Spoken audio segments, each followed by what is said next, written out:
The CDC team on island has been working closely with Public Health's Territorial Epidemiologist, Dr. Pobutsky, to determine the cause of the island's DOA cases.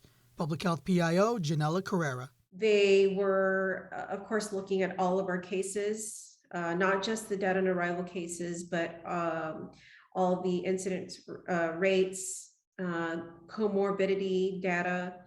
They were looking at a lot of the underlying health conditions within our population, conducting interviews with the families where the dead on arrival cases were happening. In order for the CDC team to get a better understanding of the high DOA rate, they had meetings with the hospitals, of course, and then also meetings with our laboratory, our public health laboratory.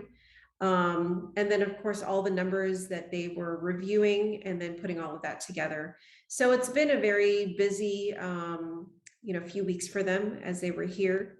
And then, of course, now having to finalize all of the reports and putting it all together.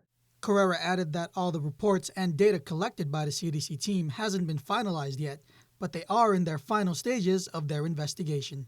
Public Health has also put in a request to extend the stay of the CDC team. As for travel restrictions, right now, our travel guidance, our quarantine protocol is still the same. It has not changed. However, we are reviewing it to see if any changes are necessary. And so if any changes are necessary or deemed necessary, of course, then and if there is a need for it, then we will make those changes and announce them. The current travel restrictions state that if you want to bypass quarantine, you must be fully vaccinated with either a WHO or FDA approved vaccine, or have a negative PCR test within 3 days of arrival, or an antigen test within 1 day of arrival. Daniel Perez reporting for Guam's News Network.